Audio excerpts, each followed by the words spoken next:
नमस्कार, आपका इस चैनल पर स्वागत है। नमस्कार अशोक जी। जी नमस्ते बहन जी, आप सभी का स्वागत, वंदन, अभिनंदन। भारत की जनसंख्या बहुत ज़्यादा है, तो जाहिर सी बात है यहाँ एक्सीडेंट्स भी बहुत ज़्यादा होते हैं। कभी कभी ऐसा होता है कि कोई परिवार में व्यक्ति घायल हो जाता है तो कोमा में चला जाता है या फिर अचेत अवस्था में आ जाता है। मैं पूछना चाहूंगी कि ऐसी स्थिति में परिवार का गार्जियन कौन होता है? ये विषम परिस्थिति होती है, उसकी बोलने समझने की सारी शक्ति चली जाती है, बिस्तर में कन्फाइन हो जाता है।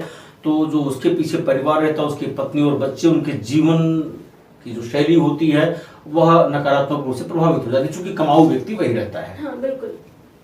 ऐसे में हमने एक वीडियो पहले डाली थी, आपको शायद याद हो कि RPWD एक्ट के अधीन गार्जियनशिप की व्यवस्था है, धारा 14।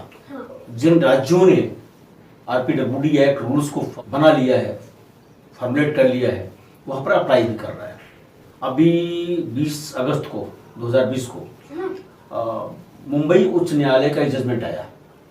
ये वो जजमेंट है माननीय उच्च न्यायालय मुंबई का, जिसमें रजनी शर्मा जी को माननीय डिवीजन बेंच ने यह अधिकार दिया और यह सिद्धांत भी प्रतिपादित किया कि चूंकि रजनी जी उनकी पत्नी हैं, इसलिए उनसे बढ़िया गार्जियन और कोई नहीं हो सकता।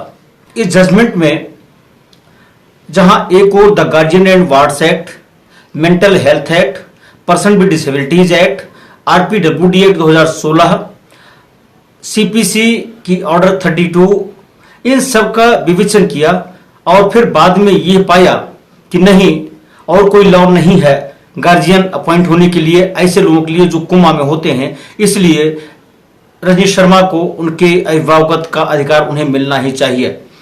परंतु इस जजमेंट में RPWD एक्ट में डेफिनेशन क्लास के पर्सन विद डिसेबिलिटी कंसिडरेशन नहीं हुआ, वह वास्तव में अपने में कुछ प्रश्न छोड़ के चला गया।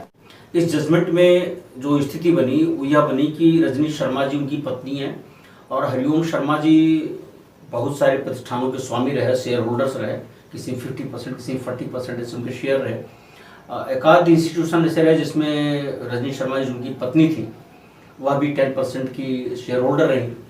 परंतु जब वो कार्डियक अरेस्ट से हुए, अचेतावस्था में चले गए, तो उनका प्रतिष्ठित अस्पतालों में इलाज हुआ, परंतु डॉक्टर्स ने ये कहा कि आप इनको घर ले जाइए, इनका ट्रीटमेंट घर पे ही करवाइए।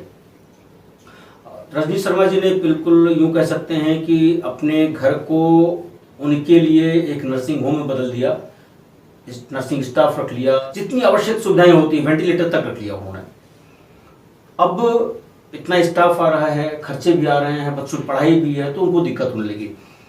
तो जब वो बैंक में पैसे निकालने गई तो बैंक के लोगों ने कहा आप गार्जियन नहीं हैं और ये खाता भी ज्वाइंट अकाउंट नहीं है, आप नहीं निकाल सकते इसमें से। इस विषय को लेकर के रजनी जी ऑनरेबल हाई कोर्ट गई रिट में 226 में।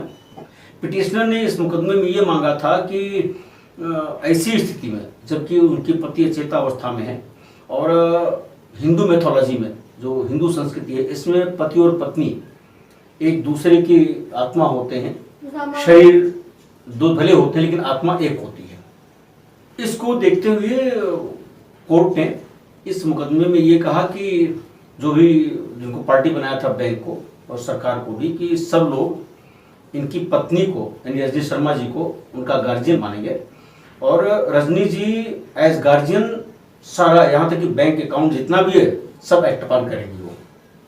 धन्यवाद अशोक जी आपका इस विषय पर जानकारी देने के लिए। बंधुओं, आपसे अनुरोध है, कृपया अगर आपने इस चैनल को सब्सक्राइब नहीं किया है तो कृपया इस चैनल को सब्सक्राइब करें और साथ ही नोटिफिकेशन बेल जरूर दबाएं।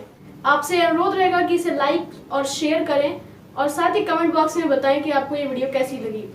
धन्यवाद। नमस्ते।